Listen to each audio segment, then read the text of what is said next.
Hey, good morning. Hi, how you doing? Sorry, I got a I little feel like I'm background the noise host going all of a here. sudden.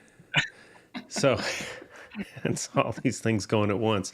So you said 3 degrees, huh? So I hear you're going to get a Yeah, warming trend, but not too soon yet. all the way up to three. Sean Manzi always says when you start talking about the weather, the conversation is over. So we probably shouldn't start with that. And those of you in Celsius, it's not 3 Celsius. No, we're negative 15 or so, maybe Nice, 12, nice. 12. Yeah, somewhere in there. He's not. So Sean's not watching, so we don't have to convert to Canadian. yeah, Canadian, I love that.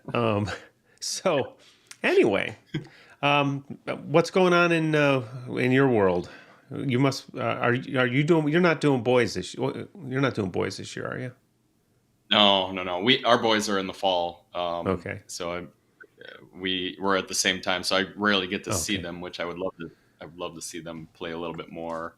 We get our boys and girls playing against each other some, Okay. and that reminds me. I got to take a quick note. I would like to mix them. We right now we play boys versus girls, but I would like to get them playing co-ed, which I did yesterday, and it hurts to blink today. Well, yeah, every, that's right. We hadn't every, talked. I'm probably going to get a knee scope pretty quick. it's Finally terrible. went into the orthopedic guy, and he's like, "Yeah, let's get an MRI, but we're probably going to be cleaning that out." So Let's get our it's guest on. let's do Um, that. today we're today we're talking with probably somebody that most volleyball people don't recognize the name, but you've seen his work if you have been paying attention to volleyball, and that's Michael Gomez. I would say, if I had to, probably our premier photographer in the volleyball world. Um, and a little different for us because we usually talk to coaches, but this is a great opportunity to hear some stories about volleyball and where he's headed in the near future, which will be fun to talk about as well. So let's get him on, Steve. All right, here we go. There he is. There he is, Morning. beautiful Chicago. Hey, Michael. Beautiful day. Good morning. That is for an apartment. That's a pretty nice view for a city view. That's fantastic. I'm very fortunate. Yeah, that was a bit of the selling point. When I walked in, I'm like, I'm taking this. Um, yeah, it's glorious, whether it's daytime, nighttime, just sitting out on my balcony. It's great because it really encapsulates, what it's like living downtown in a metropolitan city, which I always wanted to do as a young kid, and I landed here, so it's working out. What this is a big question in Chicago, of course, or any big city. What floor are you on? 11. I'm on 11, which is there's 18 floors in my building. I see. And then of course there's others that are much, much higher, but this is a nice comfortable spot for sure. Yeah, that's really nice. Listen, we usually ask the first question we usually ask everybody is how did you get started in your volleyball journey? But I think for us, speaking to a photographer, photojournalist, tell us how you got started into photography, and then we'll get into the volleyball side. Fantastic. Yes. Okay. It was around 20, 2012, 2013, I was in my mid to late 30s, and I started to decide, like, do I really want to commit to this training to be able to compete at a high level here at the local Chicago tournaments against guys half my age? And I decided I was going to stop, and thus I had a lot of free time, because there's the eating well, there's the getting up early, there's the training. So one thing I always enjoyed doing was taking pictures. I didn't know how to use a camera. I just would fire. I was the guy who would always take pictures in your group, and there were times where people would be like, "Okay, okay," and then later that night they'd be like, "Do you got that photo you took of me?" I'm like, "Okay." Um, but anyway, so I had strong relationships with a lot of the local high level players here, professionals. And at the time, that's when the PVL, Professional Volleyball League, had started. Great Lakes Lightning, Team Pineapple, Roy Yep. Ball over there in Indiana. Uh, and I knew all the guys because I'd been playing with them. So I started following them around because I still wanted to be around volleyball, but I was really trying this photography thing. And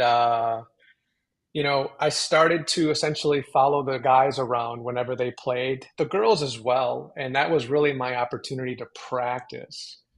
This all kind of started, though, or I should say, I was still shooting auto, though, at the beginning.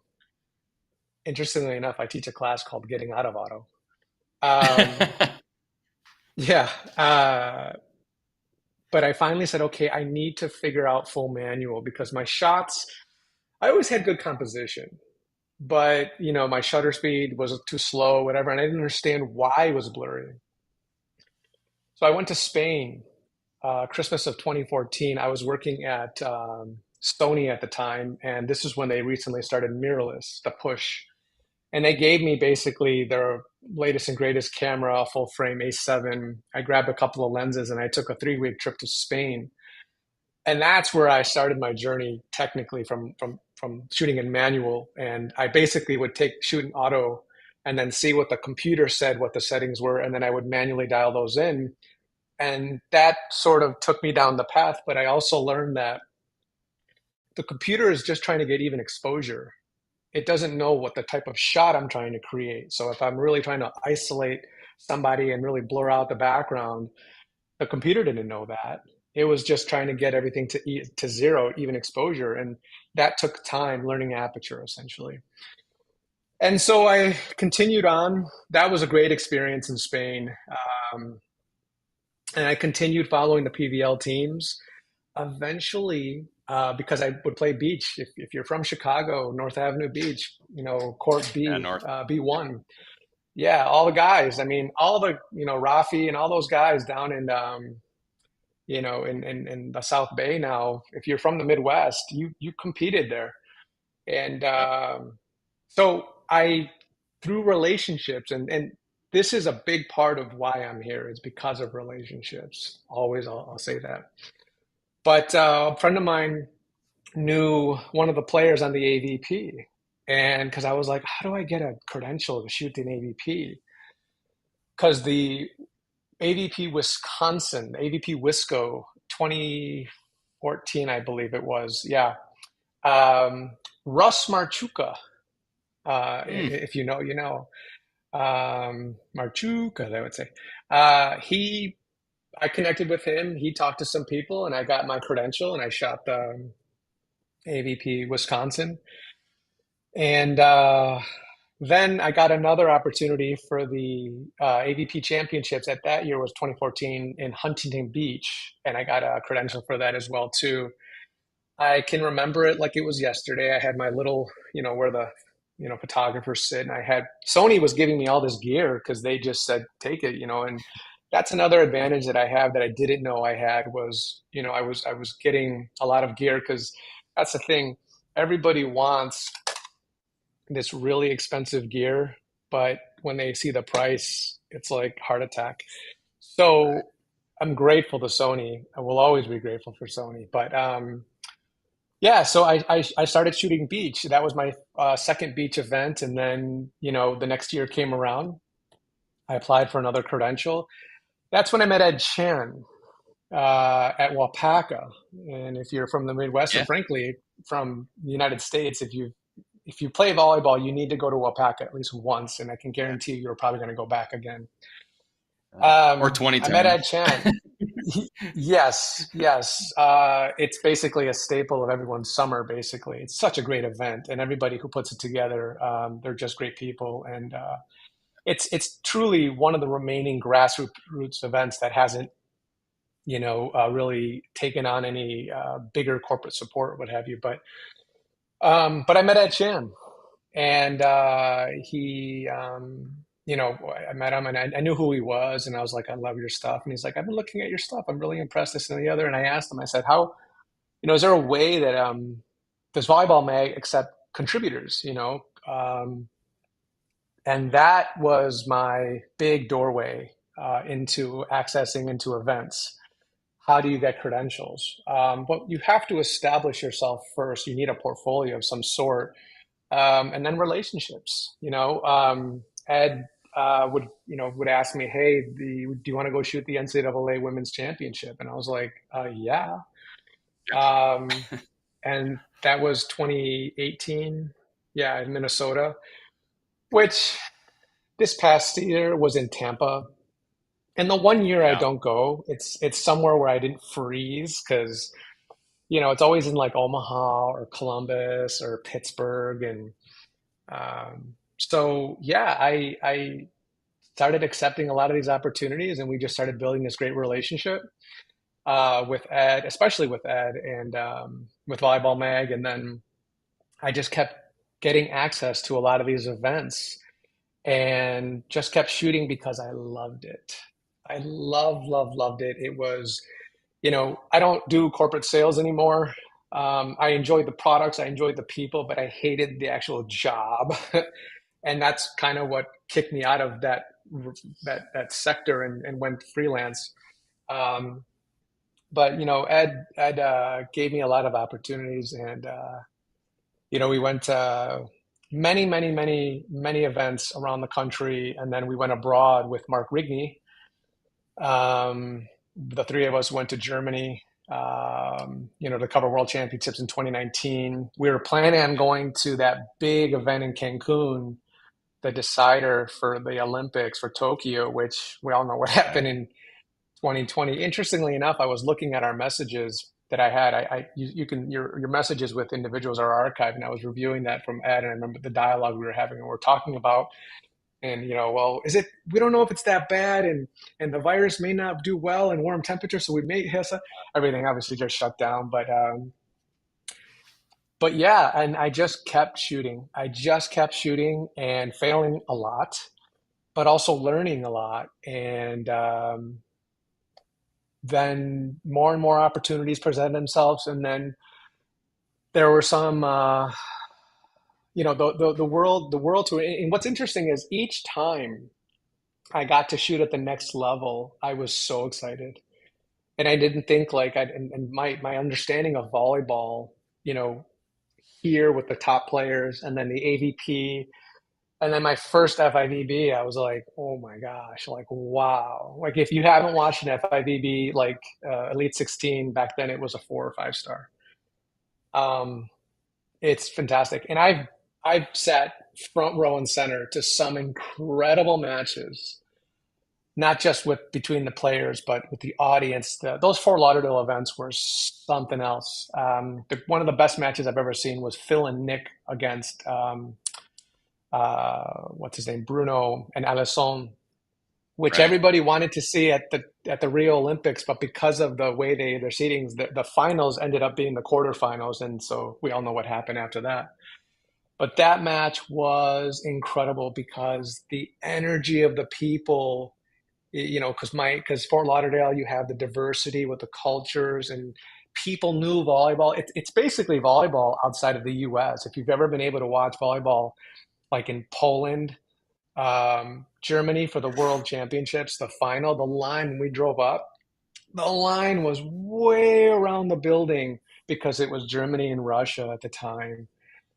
And just to be a part of that, that's the thing. Like this whole journey, I didn't plan it. I didn't study. I didn't say, I want to go to school for this and I need to read this. And I just did it out of pure passion. I stumbled upon it, if you will. And again, it was because I stopped playing and I just substituted that. So I'm still kind of playing because I was a setter. And, people say like, oh, volleyball is very hard to shoot. It's way easy for me. Probably because I played and I was a setter and I can anticipate a lot. So, when I was shooting the regional final in Wisconsin, Oregon and Wisconsin, and you know, there's particular scenarios and plays, and having played the game, especially as a setter, I, subconsciously say, okay, well, here's what's been happening. Here are the players. Here where they are. This is probably what I would do, and 80 to 85%, maybe 90. I often guess right, and it gives me an opportunity to get to the spot, unless I'm just locking in on a particular player. Um, but yeah, that's the photography journey. And like I said, Sony is a huge part of that because they would give me all the resources I needed. And what's interesting is that my coworker, who I started with on my very first assignment, which I joined Sony as a market rep, and my first assignment was to go to Sturgis. You guys familiar with Oh, Sturgis?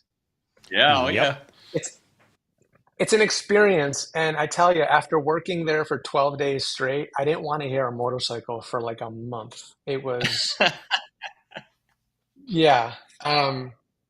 But my colleague, who was based in Dallas, because I was part of the central team, Van, I developed a strong relationship with him, and interestingly enough, he transitioned over to Sony Pro Support, which is the team that supports Sony digital imaging photography.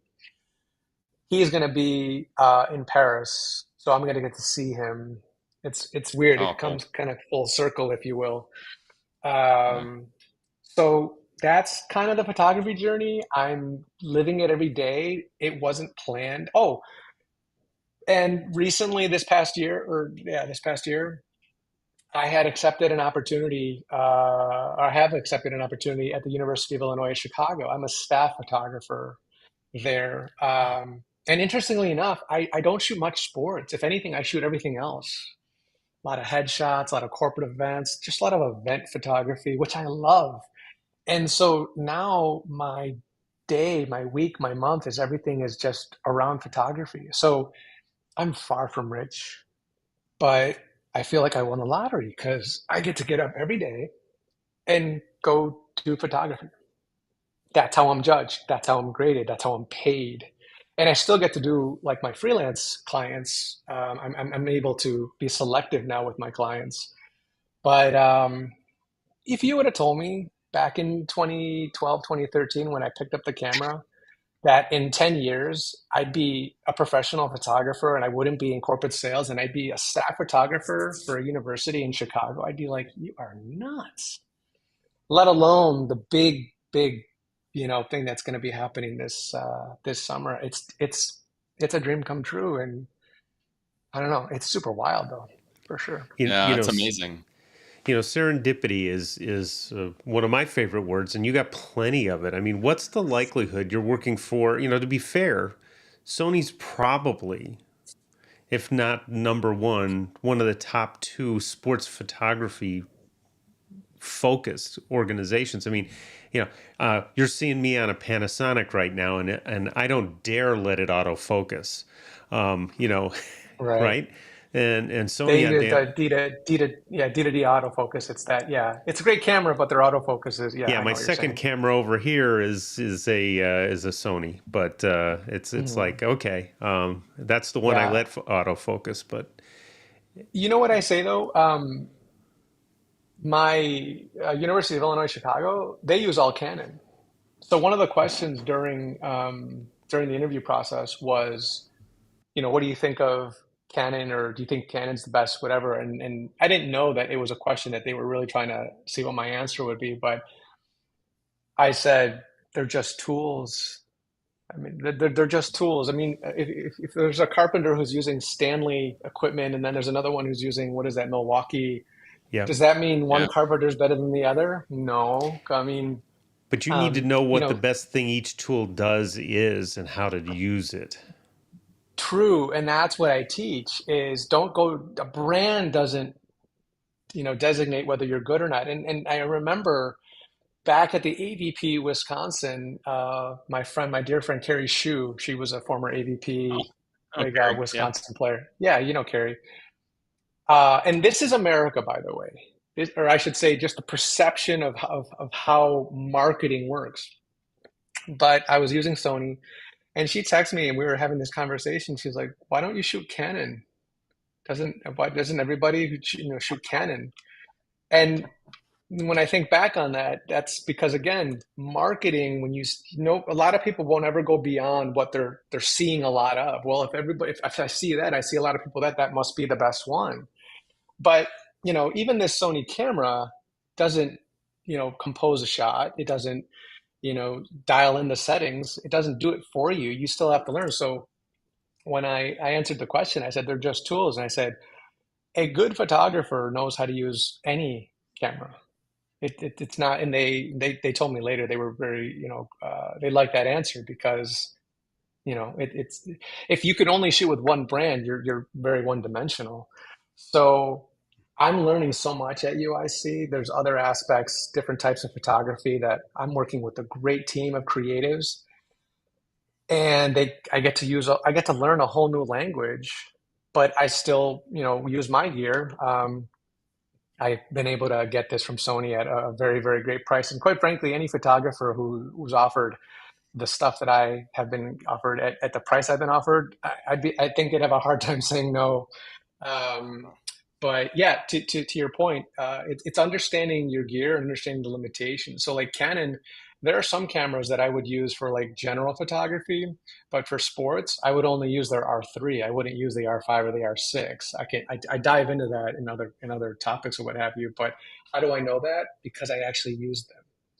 I actually use them and I understand what the limitations are. And so it's not just the brand, it's understanding the nuances and the idiosyncrasies. And that's what I've learned over those 10 odd years is those nuances, those idiosyncrasies. I'm in that volleyball moms group, and there's a lot of questions that want an answer, but it's not a simple answer. It is there's so much behind that answer. And quite frankly, if I tell you that answer and I don't tell you why or how, I feel like I'm doing you disservice, because when it happens, you're just going to be like, yeah, but why? Like, why There's a did this lot of it happen or what have you? depends, right? There's so many variables. There's so many variables, and my experience, my years of experiences, is why I sell my. Now I do subscriptions on Instagram, what have you, because over the years before subscriptions, I've had so many messages asking me questions, and as you can tell, I like to chat. I would end up talking to somebody for like a half an hour, 45 minutes about a simple question because I loved photography. I wanted to help them understand, and they are incredibly grateful. I get these messages sometimes, which is also really wild. Is I want to thank you. You've inspired me to dive into photography, whatever. And I'm just like, what? Like me? Like my Instagram account, I did that because everybody else did. You know, I didn't. These shots that I have here. That's Enrico Rossi, good friend from Italy. That's captured by the late great Ed Chan Um, at the Florida Major. Good old Betsy laying out at the FIVB there. she is Um, in that shot. She's all out. I mean, she has done everything to get to that ball, yeah, and you've captured. 100%. Yeah, and then we have here a great moment. Team USA. Most recently last year, that was my first time being able to shoot. At arguably the Olympic level, which is the World Tour. I mean, a lot of these players are going to be on the Olympic team, but the national team, if you will. Um, but being able to help people. That Instagram, I remember I made it and I didn't know what to call it, so I just said Michael Gomez Photography. And I was like super insecure. I take a photo and be like, okay, well, I don't, is anybody gonna like this, let alone follow me? Like, ugh. And, I'm at what, 10,600 some followers. That is wild. Like, again, if you would have told me when I made that, and a lot of people have told me, I'm always waiting for what you're going to post because it's going to be something that's going to be like, wow, what have you. And I'm just shooting because I love it. But I'm fueled by that. You know what I mean? Like there is an audience that appreciates it and loves it. And this is how I see the game. Um, if you like it, great. If not, it's no worries. But it's That's a just big been part of such it, a crazy Michael. ride. Yeah, that's a What's big that? part of it is you have to tell you're in most cases you're taking a still, but you're Mhm. telling a story with that still. So you have to frame it, you have to know the story that you want to tell, and then you're kind of hoping that that shot comes to you, right? That the right Mm. moment happens. And if you can capture that, that's got to be just a thrill every time. It was my holy grail shot is from the major in Fort Lauderdale, Barbara from Brazil. Um, it was the gold medal final against Brooke Sweat and Summer, Yeah. and I was positioned in a perfect spot, and I was watching it. It was a rally. Brooke was right side on my left here, and Barbara was playing over here with Fernanda. Um, anyway, the rally was happening, and I just said, okay, she's probably going to shoot Brooke because the set was there. And so I cheated and I saw Barbara break and was able to Oh, yeah, there we go. get Oh, that look at that. shot, which, if you really look closely, the ball, the lettering, everything, that's luck. Yeah. That part is That's like luck, Tiger Woods rolling the Nike ball into 16 at the 100%. Masters. Yeah, exactly. Um, and so my experience from the game plus being in the right place at the right time. And I was lucky to be in that spot. And there's a lot of shots that I've gotten lucky in the terms of, in the sense of being in the place for that shot, like that shot of Betsy. I was probably just, one spot over or somewhere else. And I just have, so there's a lot of luck or timing or what have you, luck, but you have to be ready. You have to be ready. You have to have your camera dialed in. You have to sort of see the game, understand the game, anticipate, etc. That will help you land those shots that you want, and then you're going to land some that you didn't plan on it, but you were in the right place at the right time. You were prepared, and I still try to beat that shot from. That's my holy grail to this day, and that's who I go to compete against at these events is myself. That's what I love what I do. Is can I better that? And I came close this past year. I came close. And again, I have my high standards there. But there are people who often ask me, do you think you're better than this, that, or this person, what have you? And I say, well, I'll tell you right now, they make me better. Hmm. There's a difference. They make me better. Yeah. They make me want to be better because at the end of the day, this is art. It's not like, it's not like I could do. It's not like I could do more push-ups. I did, I've had 25, you know what I mean? It's art. So it's not really a competition. It's really a competition with yourself, but there's a lot of creatives out there who motivate me, because they put out really, really great stuff. So That'd be a great concept to bring across to coaching because what you're really talking about, I think, is these people inspire you, right? You're not yes. trying to compete with them. You go, look at what they did, and I wonder what I can learn from that. Not like I can do that, but what can I learn from that I can apply into my art and my skill and set. And that's I'm going to borrow that for my boys Sure. Yeah. guys who are coming along, because I think inspiring. We don't talk about our players, at least in my program. We don't talk about them as our enemies. They're our Mm. colleagues. They should be our friends.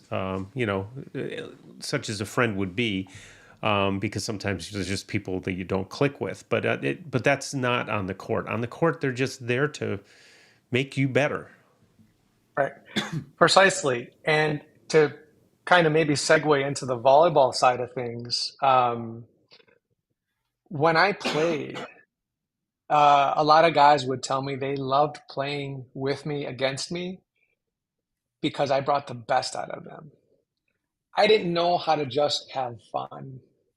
Um, Even at like family picnics, Yeah. I remember I was it was probably a girls' height net, and I was young and I could jump, and it was a family picnic.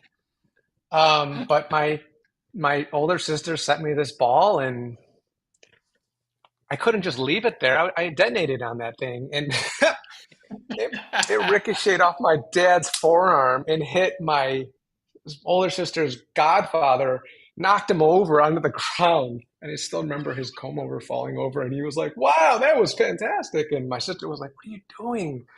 I'm like, "What? Like, that was a perfect set. How do you expect me to like?" But that's how I was when I played. I played to win. I expected you to bring your game. And then afterward, to your point, Steve, is let's have fun, let's talk, let's have a beer, whatever. But that's how I see a lot of sports, like the football games last night. Oh, who's the better, whatever. They make each other better. They all these professional athletes. I mean, you could look at stats and have those debates, but at the end of the day, I think we're all blessed to have people who have worked hard and are gifted to be able to bring the best out of each other for entertainment purposes. Um, so for volleyball, if I can kind of segue how the volleyball thing started, Yeah. 1987, I was seventh grade. I went out, I played volleyball in the gym class, and then I tried out for the seventh grade team and I was cut. Thank you, Mr. Biter. Um, and Funny Look then how at we me now. remember those. Well, it's funny because he just texted me last month because his son George, who I have a great relationship with. He played at a rival high school. He was older than me though, but anyway, Mr. Biter was the eighth grade English teacher, and he was the coach, but he was also coach of men's varsity at the high school level. And I got cut. I then, eighth grade came around, and so we played volleyball in the fall. So that summer, just did a summer thing, whatever. And then that fall, I went with one of my friends to try out for the JV team. You're allowed to at eighth grade. They took on, if you were good enough, I guess they would take on some eighth graders, probably also to help keep the pipeline full, if you will. But obviously, you had to have something. But I made it. I made the cut. I still remember walking up to the gym and I was like, wow, yes. So I made JV, played the JV that year, which was really cool because you'd have to take the eighth grade bus over to the high school. And I was like, yeah, I'm big time now, Right. man. That's cool. That was huge. And then, then that following year and the following spring, I automatically made the eighth grade team. Mr. Biter was like, no, you guys are on because you've already had a season at JV at a higher level. Um, and then I played JV, and I got to ninth grade, played JV. 10th grade, played JV. 10th grade, it's funny because I lost my the I think it was the spring of my sophomore year. I was overweight. I was a heavy set kid. I dropped about 50 pounds in the spring Come because I on. asked my coach, "What are the?" Seriously, it was a You're a complete skinny little yeah, guy. yeah, and it's a lot easier to lose that much weight when you're 16 than it is now. Yeah. Um, But I asked my coach, I said, what do I need to do to make varsity as a sophomore? So it was my freshman year that I lost the weight then. And he said, well, you got to go to camp, volleyball camp, which at the time was Cortland camp.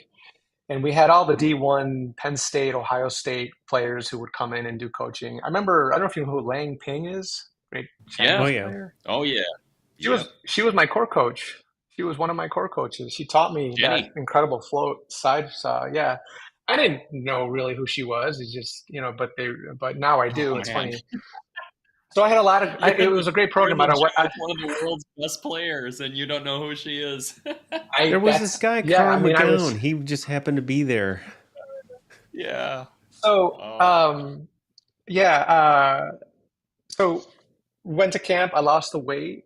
I didn't make varsity, but I stayed, I played JV, and then varsity made playoffs. We got pulled up, me and my two friends, we got pulled up, extra players, what have you. And then, senior year or senior year. My junior year, we won the first state championship in New York because I think the Long Island teams or what have you, they were playing in the fall and then they moved. And then the first state championship we won. We were the team of the month in Volleyball Mag, yeah. or excuse me, Volleyball Yeah. Monthly. Excuse me, Volleyball Monthly. It was Volleyball Monthly then. Um, Yeah.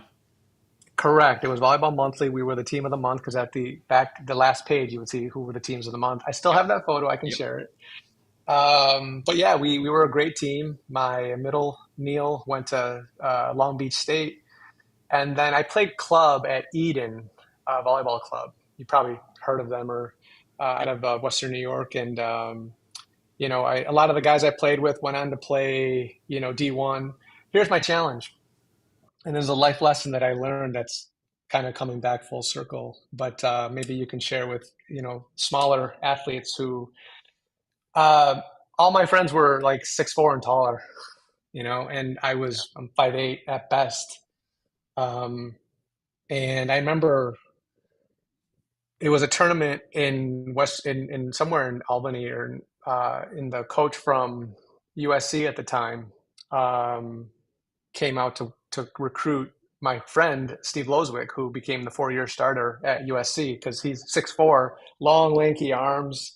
He was Yeah. that Yeah. kid who was like 150 pounds dripping wet. He had to wear like extra shorts because the shorts, he was. Um, and I remember playing, and the coach, I had sat down with the coach, and he said, Mike, I love everything about your game. I love your leadership. I love your passion, everything. He's like, I just wish you were taller. I just wish you were like 7 inches taller, and Yeah. um, that's tough to hear when you're 18 and your identity is volleyball, is a sport. Yeah. Um, so I ended up staying local because I got letters from Penn State and Ohio State. I would have back then it was 3 games. It was no libero. Sure. It was middles had to pass. No overhand serves. Games changed quite a bit. I still remember that little hash mark you had to serve Right. within on the Yeah. back line. Yeah. That way If you back know, in you know. history. Yeah, yeah. Gray hair. You have to have gray hair to Yeah. A know what little I'm bit. talking about. A little bit. A little bit. But I never got to, I would have gone in for cleanup basically. Third games, 5 points left. That's probably what my role would have been. So I stayed local. I went to SUNY Buffalo, played club ball. Got to play full time. Got to play against high level ball. It was satisfying for sure. But I always felt I should be somewhere else, and it was tough. It was tough to really deal with, and it did impact me mentally, emotionally. So I never got to experience an NCAA Division I season tournament final four. My best friend who went to Ohio State, the next year, that was 93, I believe. They went to 92 and then 93 season. They went to the Final Four that year, so he got to experience that. I got to live vicariously through it with him, but I never got to experiencing that. I never made AVP. I played beach.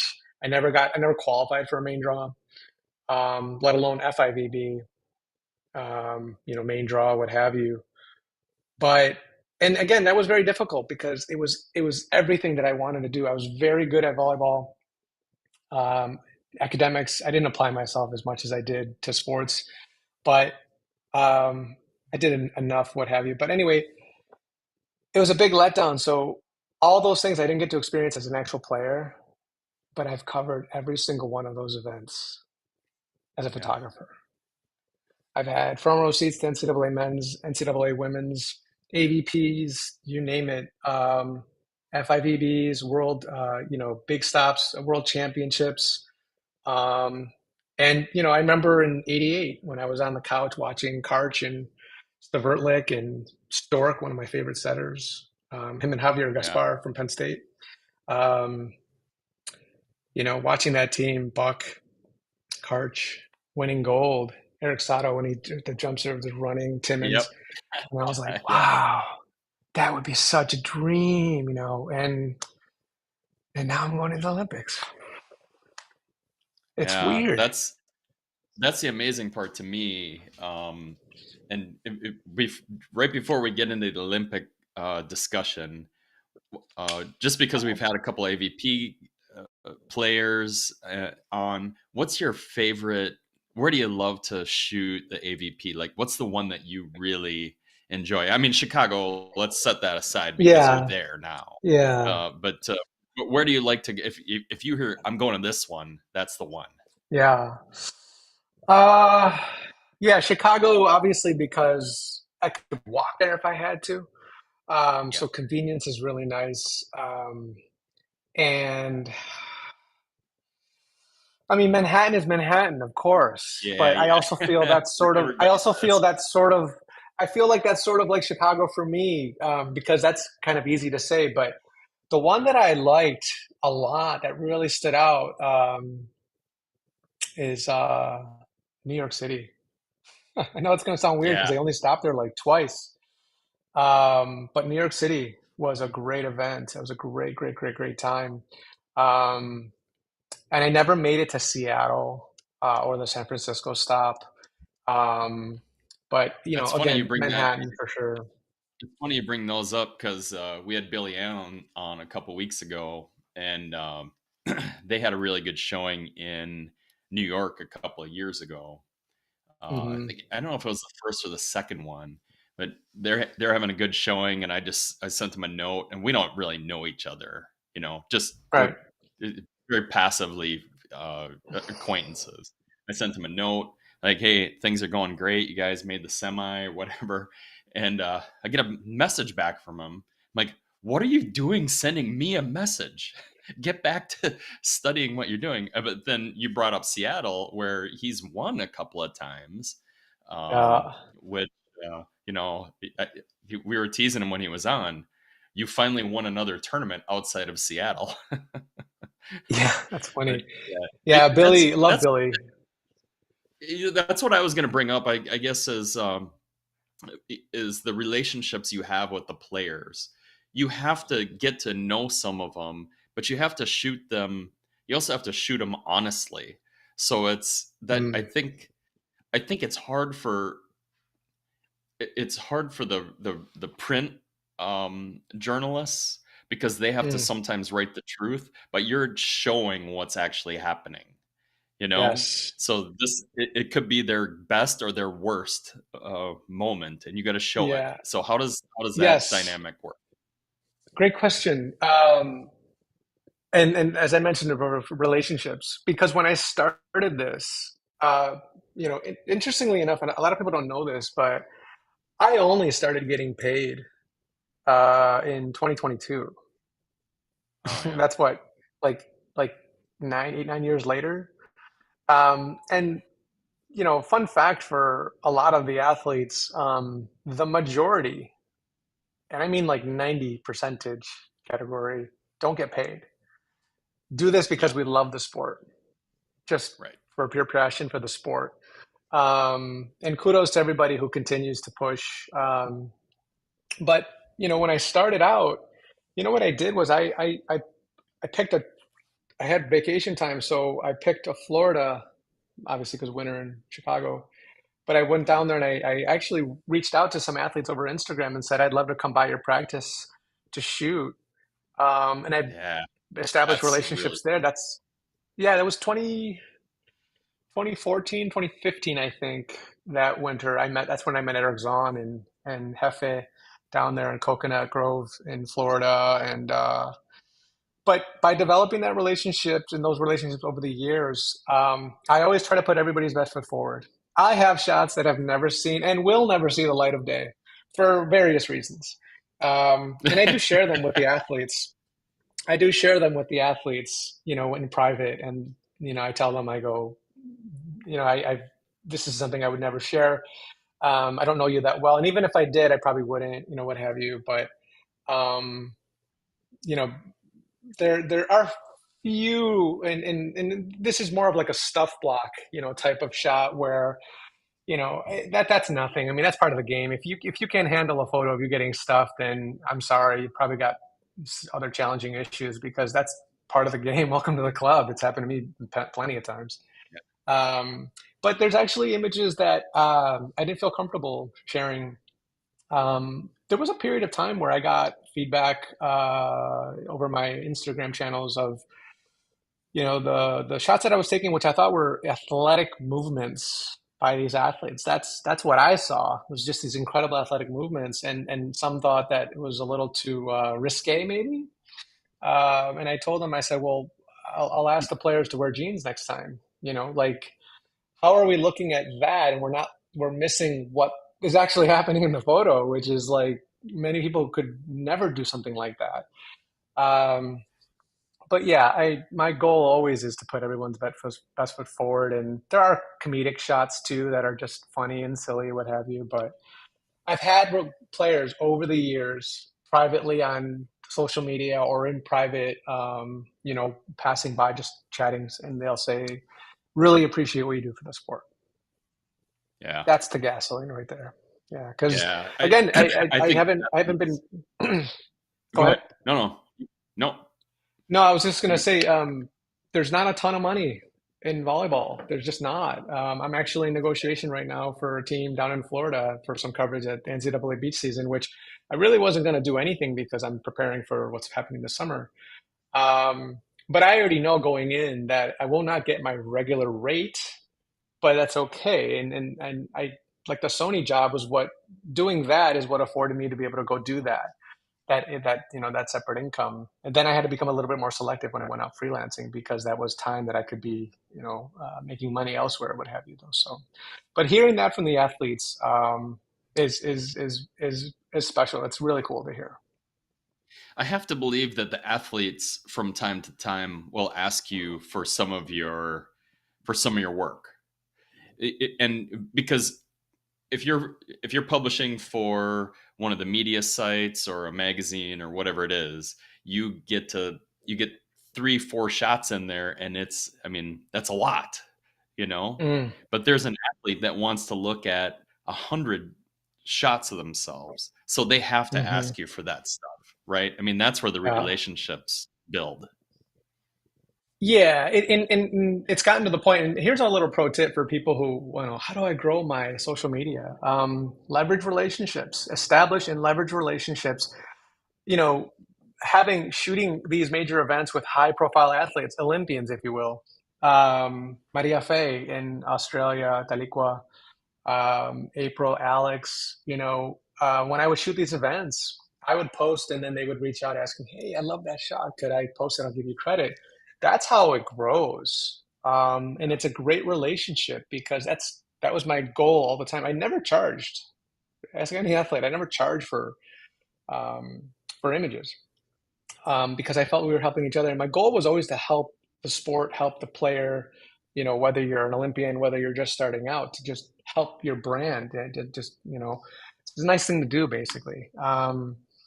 And leveraging that and now a lot of the athletes, they already know that come these events, I'll send them a link and be like, I'll ping you when the images are ready, and they'll just go into the cloud and grab and pull them down. So we've established that sort of relationship where they're like, "Oh, I'm excited to," and that's what it gets me excited about going to shoot is because I know that they're waiting for something, and if I can make them happy, if I can make them smile, whatever, if I can make them look good, that's a win.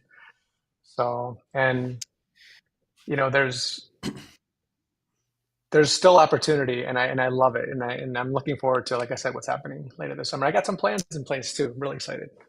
I was gonna say, after the summer, you're gonna be able to accurately say we'll always have Paris. Tell us about how you're getting prepared to shoot the Olympics. What are you thinking about? I'm reaching out to past or some friends from photographers who I follow who have experience shooting Olympics. to get some tips, etc.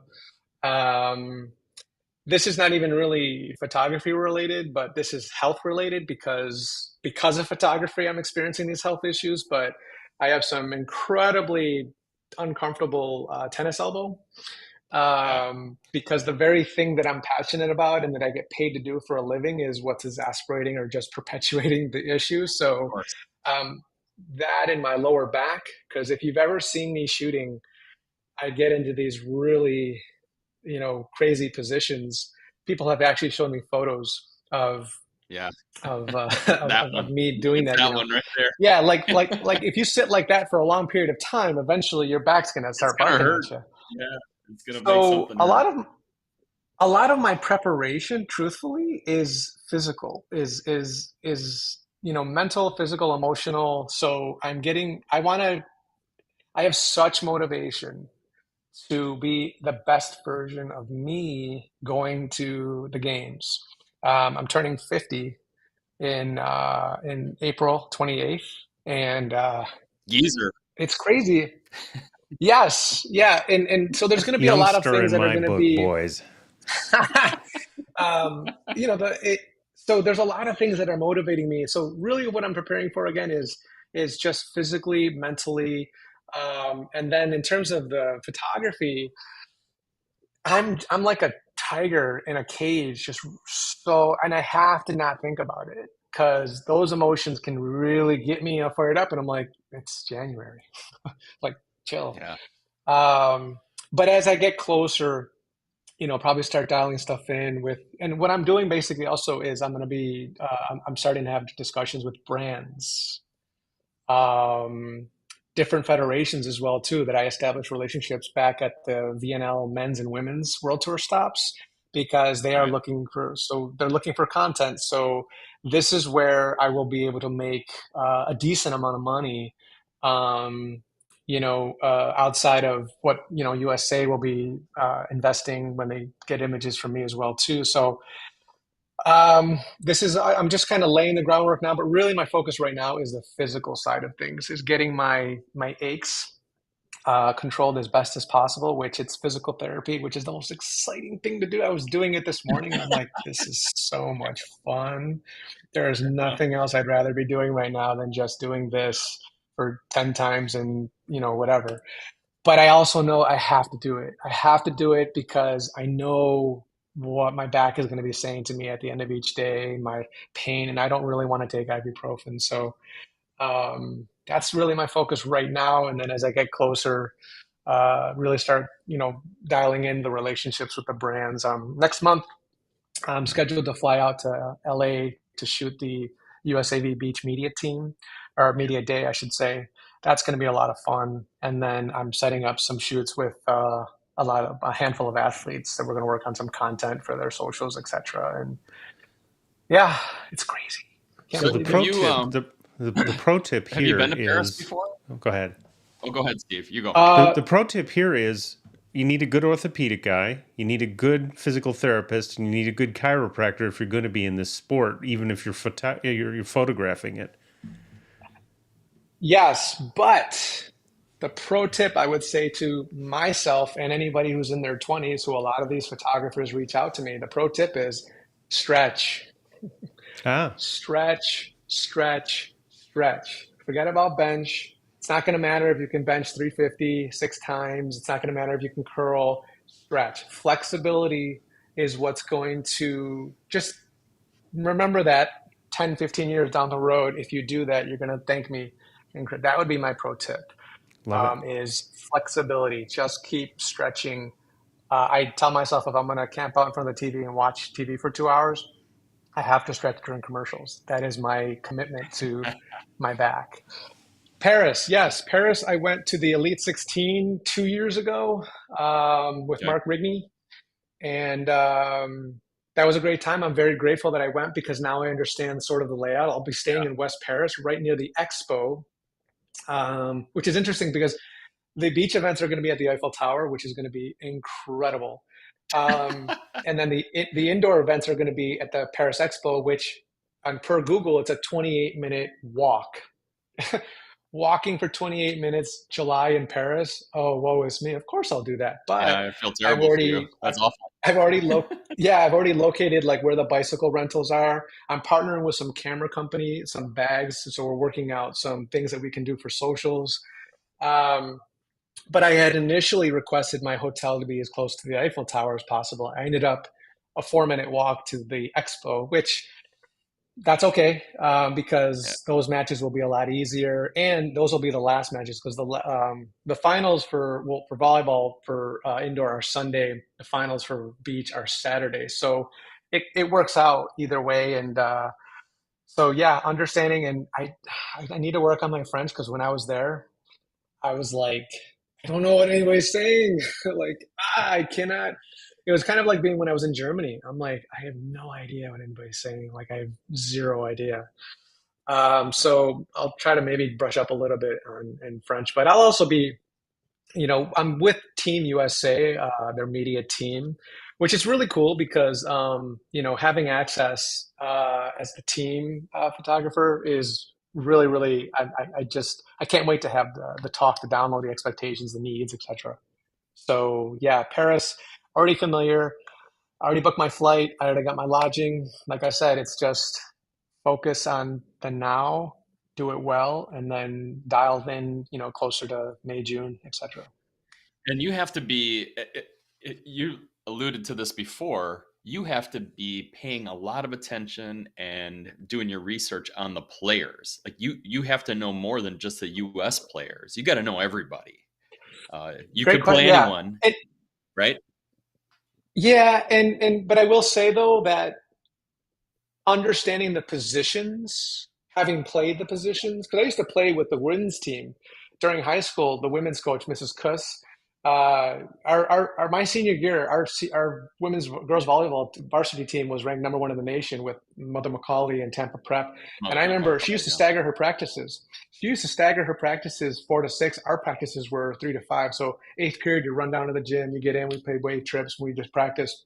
So come 5 o'clock, I would just walk down to their court and she would say, "Hey, we're playing Mother McCauley. They've got a big right side, so I need you to be big."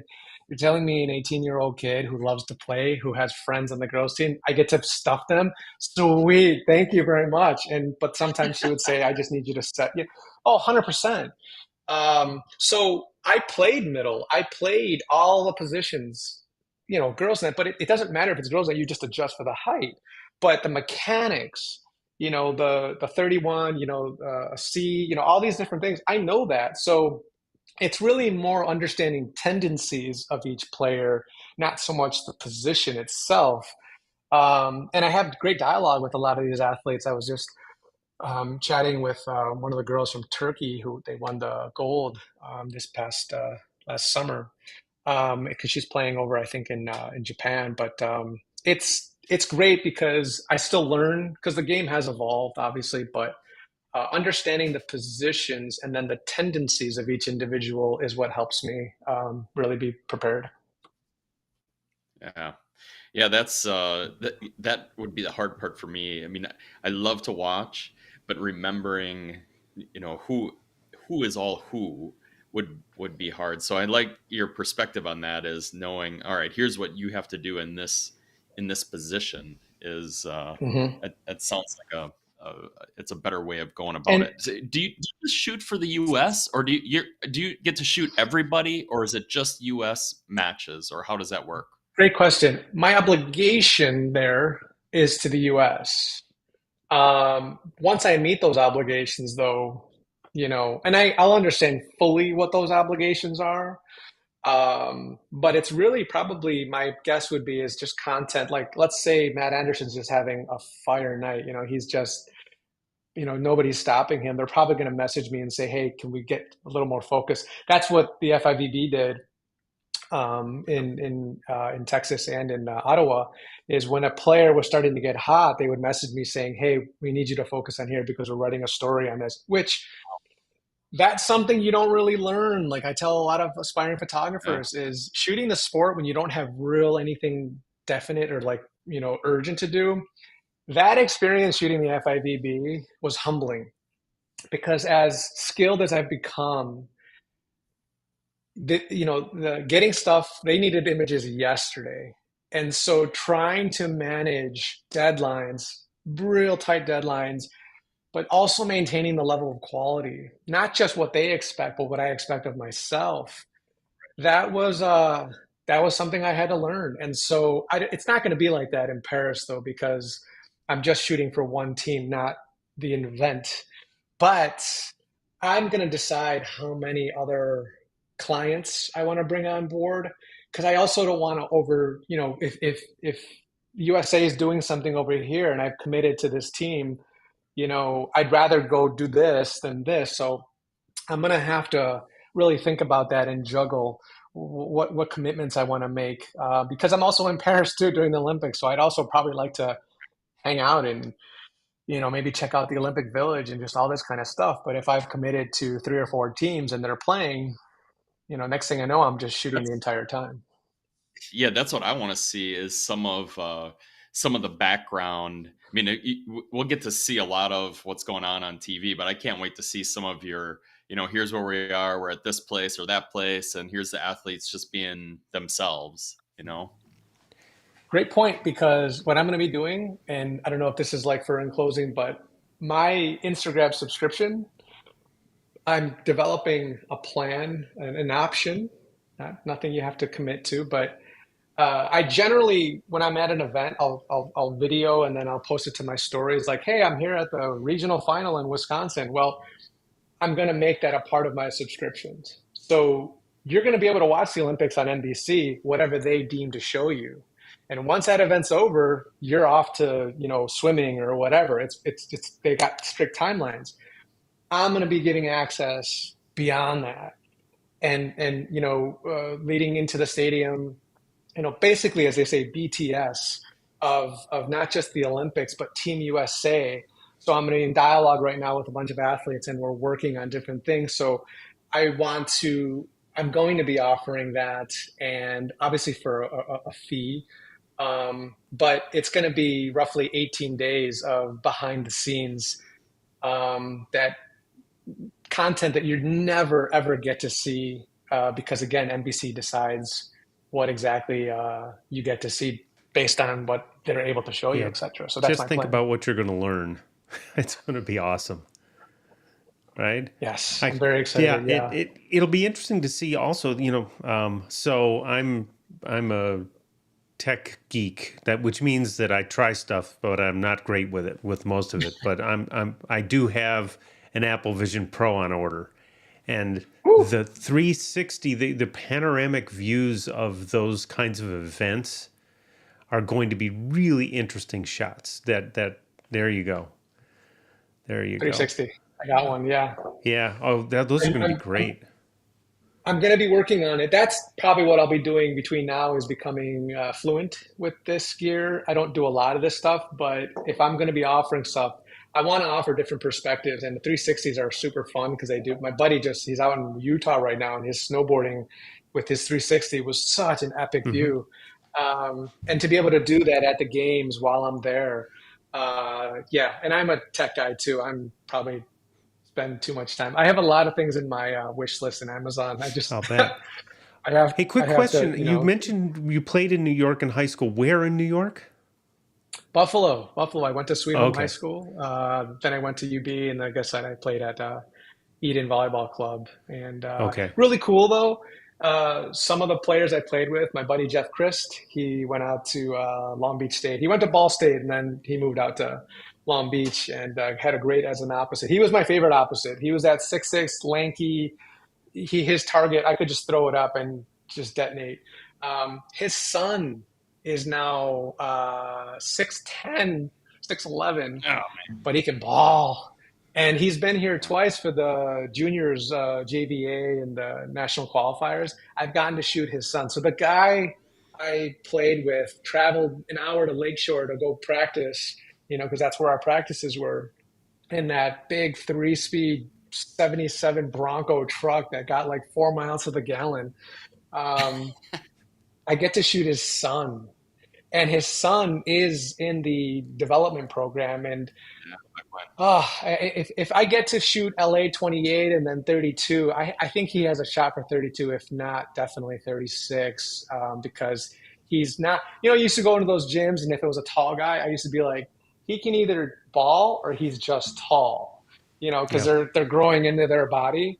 No, this kid, legit, like plays basketball, and so it's just really cool to be able to now capture and document the kids of people that I used to play with in this sport. Like I said, if it wasn't for photography, really, I wouldn't have left corporate. I would have stayed and probably been not happy. I would have stayed because it was what everybody does. It's safe, it's benefits, it's good Sure. money, it's comfortable. But and here I am now. I'm now a photographer. I get to capture some great, moments.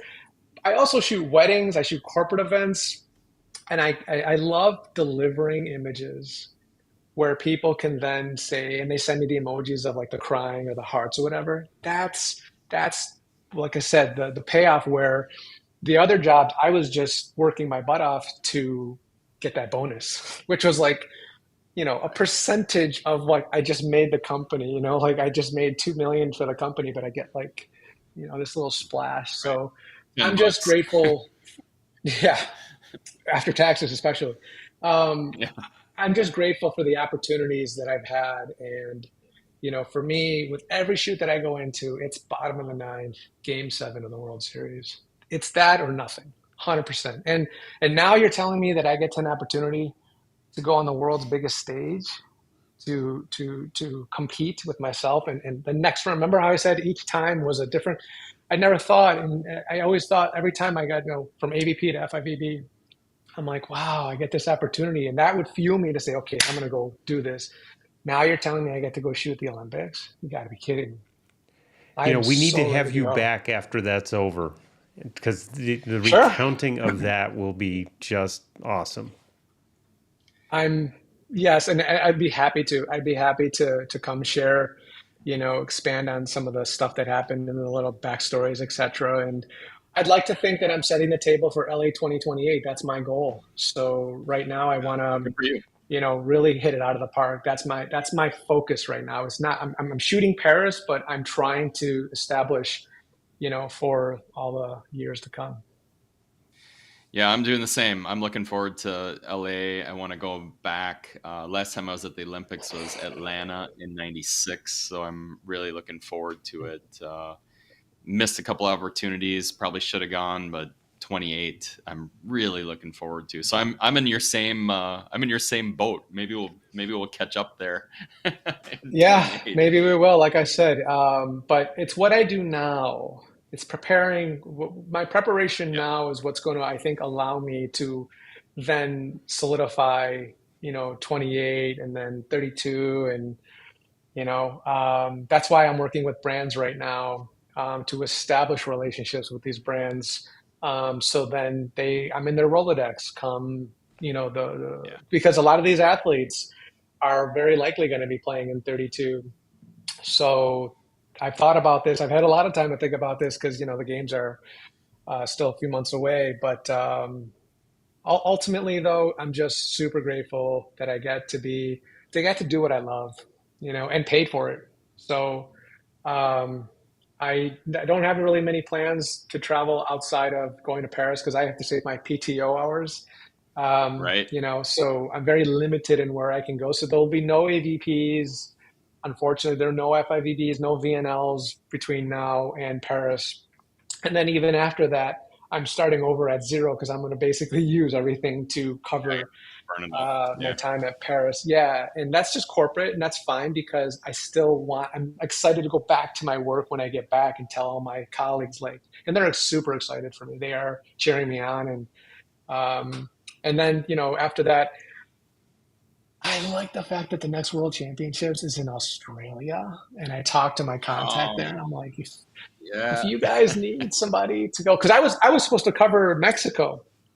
I was supposed to Oh, cover Montreal, Anaheim, Edmonton, and then World Champs in Mexico. But because I accepted the job, that all fell off the plate. The only thing I could negotiate was the women's final in Arlington, Texas, which was great. But, I had to let go everything else. So I basically said, if you guys need somebody for Australia, like I will so go. And, but then that'll You also, need if they somebody to say carry yes, your then bags. yeah. I mean, if I get to see the world with photography through my camera, sign me up. I'd love to. So, That's pretty cool. We're mhm. we're a little beyond our hour here, Steve. So I'm gonna say thanks to Michael for coming on. Really appreciate it, and then we'll let Steve. You can take us out of here. Yeah, well, Mike, I left you a quick note in the interview chat, a little site you may want to take a look at. I've been following the CES show, and there's some interesting translator kind of stuff available for. And if you don't see that, we'll get to that. But it might be an I interesting see that. tool for you for Paris Great. and the French connection. It's been great. It's a shame we didn't connect when I used to live in Chicago, but it's great to connect with Chicago, and I grew up in Central New York, so not too far from your Buffalo. I was a Syracuse guy, Mm, but West Seneca, we got to right get on. that in. West yep, Seneca, West Seneca West. Brett Widman out there, Matt yep. Anderson's coach. We We mentioned him definitely before. have had our share from Western New York, so um, I it's been great to hear the story. I'm looking forward to hearing more and seeing more. I'll check you out on Instagram, and our folks who are watching here may want to do that. And if you're listening to the podcast version of this, you may want to go back and take a little look at the video version of this on YouTube, so you can see some of the images that Michael's put together. But that's been great visiting with you. It's been a pleasure, guys. Listen, I really appreciate it. I'm not supposed to be here. I'm supposed to be corporate sales, whatever, and I get to be here because of this. It's crazy. So thank you very much. I really appreciate it, and I look forward to following up next time when I get back from the Olympics. After I decompress a little bit, because that's going to be Yeah, Yeah, yeah, I think so. 18 days. Woo! But Woo. it's going to be I great. So know. adrenaline's a great support, a great help. Yeah, you better store up. Yeah, he'll be sleeping for a I week am, afterwards. Okay, at least. Thank you okay. very much, though. Again, I appreciate All it. right, guys.